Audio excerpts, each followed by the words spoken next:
I just tweak on it.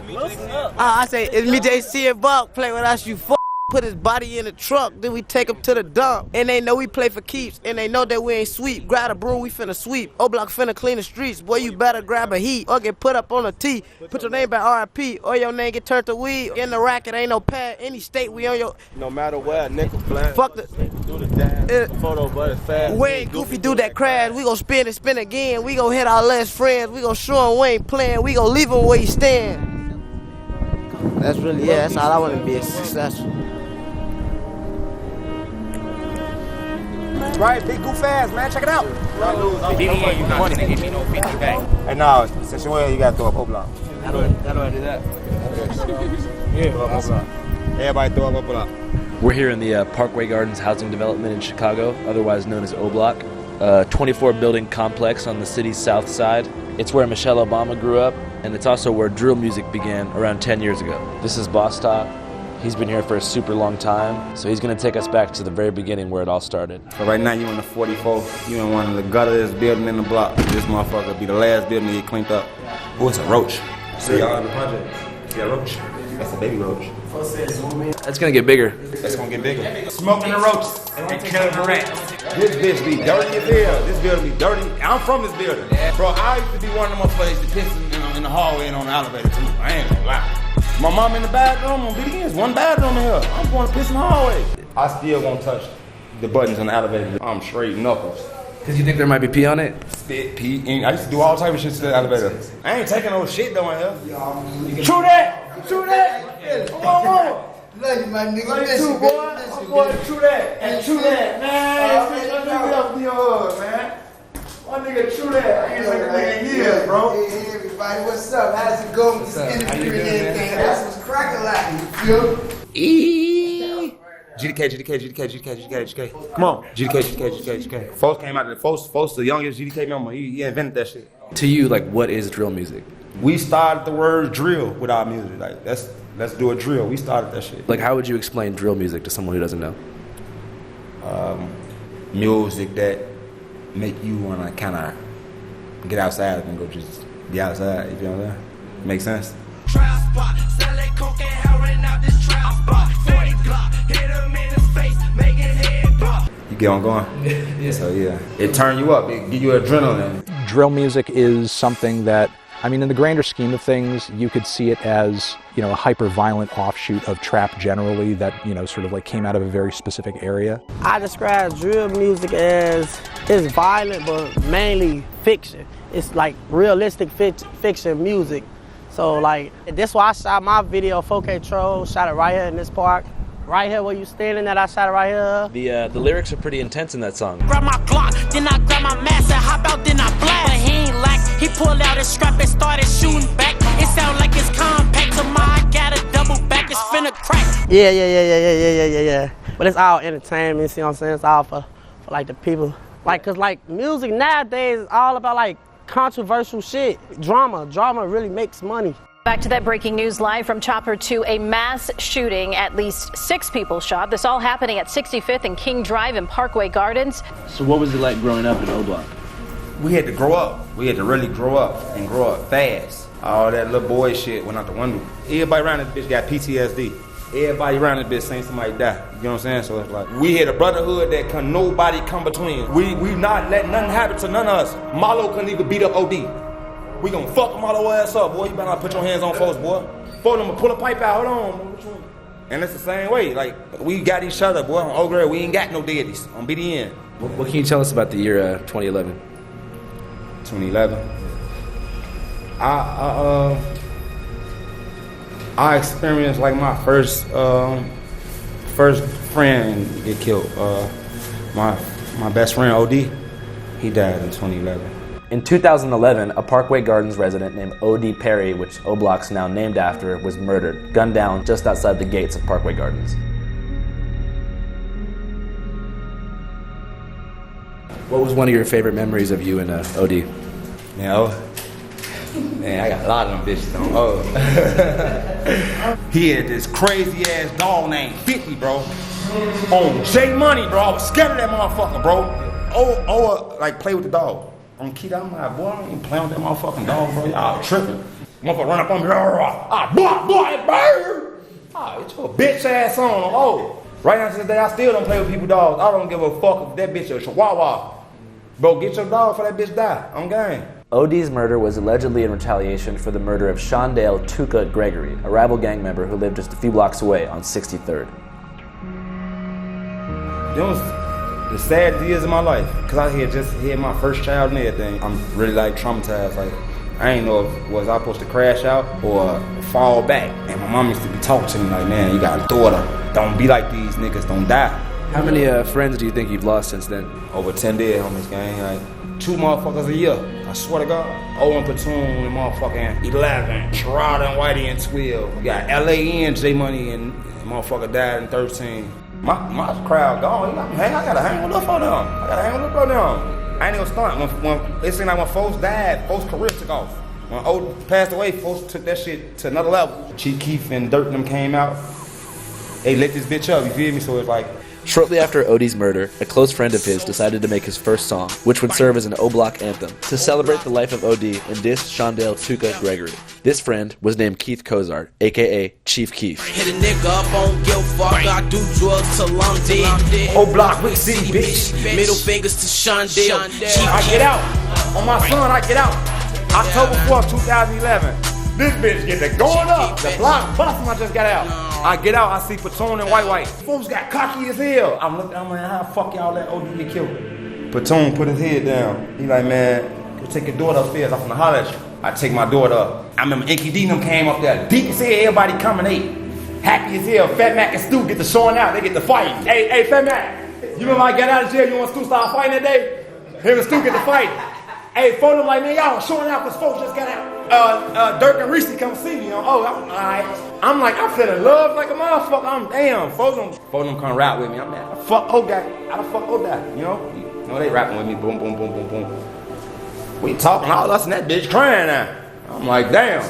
I just got out. We all crying right now. I'm like, the fuck? Fuck that. We ain't crying. We out here. We get outside. In the next 2 years, Chief Keef would go from a young O'Blok rapper to one of the most commercially successful rappers in the world, with hits like I Don't Like and Hate Being Sober.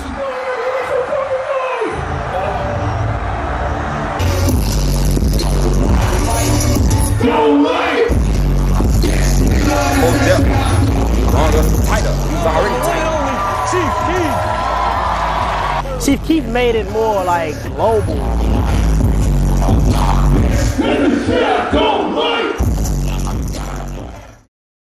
And before you knew it, white America was doing the hokey pokey to murder music, and unknowingly singing along to the anthems of an actual gang war playing out in real time. For a year, the conflicts of O'Blok were a mystery to the general public.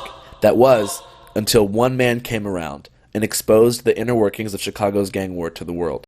So 2010, 2011, I'm in college and I'm doing commentary about hip hop. I had some hot takes about like Kanye and Drake and stuff like that at the moment. So I was kind of gaining an audience. And I remember when the drill scene popped off, and I remember doing a video on Keef, and I was like, I love the music. So I'm reading the comments and everyone was like, yo, you're not telling the full story. Okay, because like I'm going in there and I'm doing a quick video and I'm like, yo, all his ops is dead.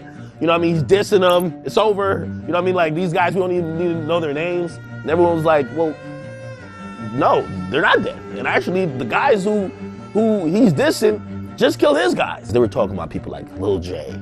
Screaming fuck OD. They were talking about like the FBG gang. Nigga fuck T-Roy and OD, them dead bitch. I'm like, yo, nobody knows these people, like respectively, because they don't have a hit song.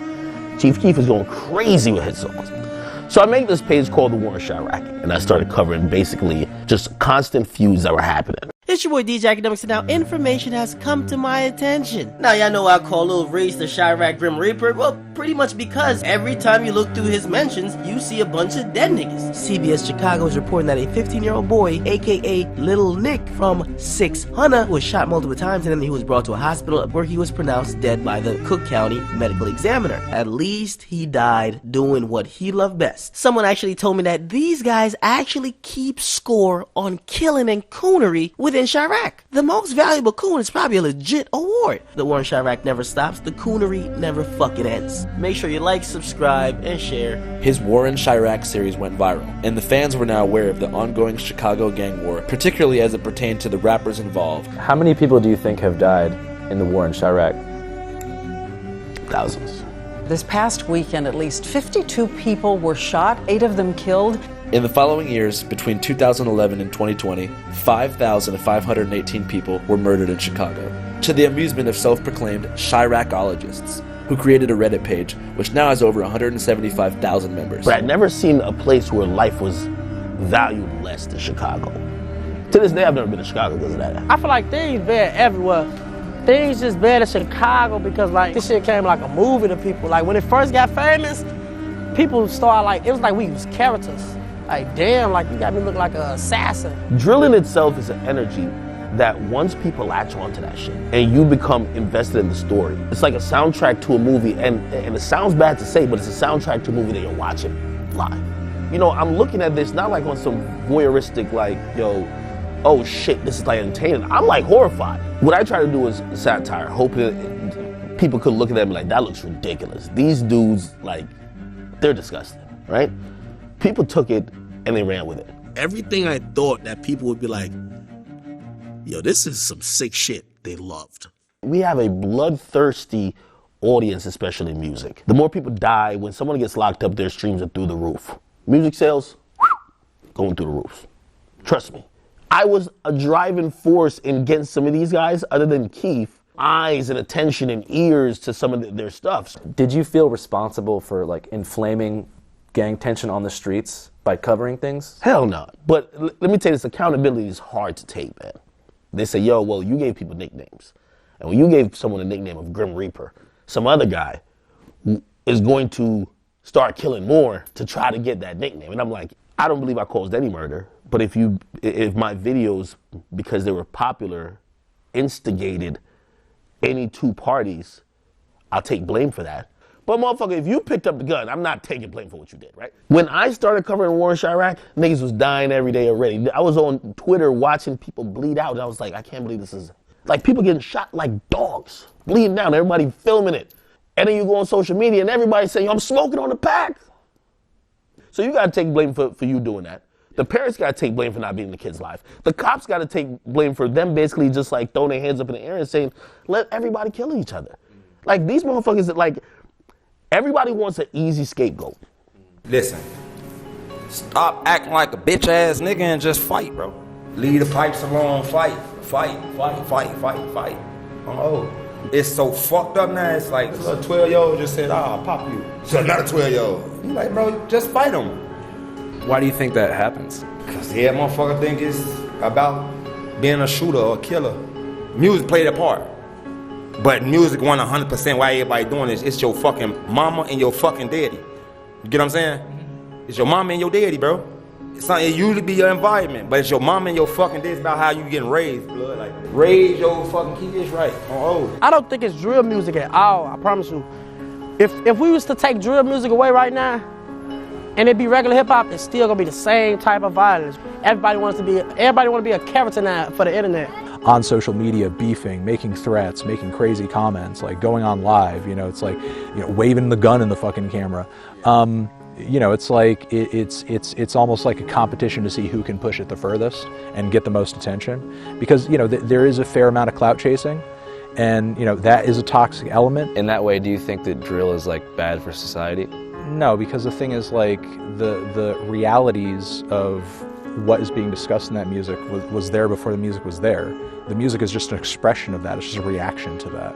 Like, when you're talking about inner city gun violence, you're talking about poverty, you're talking about poor education systems, you're talking about, like, low access to food, you're talking about low economic opportunities. Those are the kinds of solutions that you would need to apply to that situation. If you could go back in time, would you make War in Chirac again? You know, I've grown. Was it appropriate? Probably wouldn't do that again. I wouldn't do it again just because I think we're dealing with mental illness in Chicago. And when you see people are kids, these people who are doing murders, like Ronald No. 9 was like 17, doing drills and all that type of shit, it's easy to be outraged and also say, damn, how could you guys take a life so easily? But also you got to think about the cycle of mental issues that they're having, the trauma that they're suppressing. After the success of the War in Chirac series, Akademiks' formula was replicated hundreds of times, creating a concentrated YouTube algorithm that turned gang drama into an online mega industry. One of the channels in this algorithm is called No Jumper, which is quite different from the War in Chirac, but nonetheless features many interviews with gang-related rappers. Do you even know about gang shit when you first moved to Florida? When did you actually become a 5'5" Crip? You are widely known to be associated with the Hoovers. Some of the dudes who got caught up for this murder are like actual rappers who have videos out with many, many thousands of views. Again, like you say, a lot of the stories are hypothetical, but in this one, you actually mentioned that a specific rapper from Chicago called a girl 6 times while you were hanging out with her. Right, it just ran. You see what I'm saying? The shit just be going, man, you know. So, I went on the podcast and spoke to the host, Adam22, about the ethics of producing monetized gang content. Do you think drill music is bad for society? Yeah, definitely. How come? Because people are in gangs killing each other and making songs about it and making it sound super cool. And even me as like a 38-year-old fucking white man, I listen to it and I think that it sounds kind of cool, and I struggle with that. But definitely I think it's probably, as much as I like listen to it, it's probably got to be a net negative for society, right? Just the romanticization of violence in general. Do you think you help make it look cool? I don't know.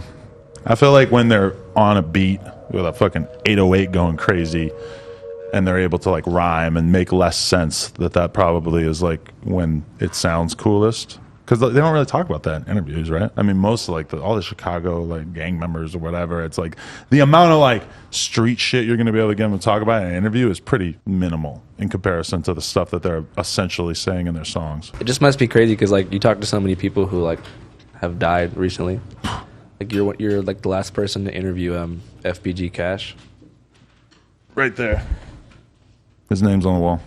Yeah. Do you feel any responsibility for like inflaming like gang beef by having so many gang members use this platform to promote themselves? No, because I mean, I feel like this is a hip hop platform that long ago has kind of been clear to me that that's more or less the gist of what we're doing, you know? Like there was a long time where I didn't do any street shit, you know. In the beginning it was mostly like SoundCloud type stuff and more like avant-garde, you know, internet shit. We've gone more in that direction, and like a lot of like it's also the direction rap's gone in. It's tough to get away from the fact that the fans just want what they want.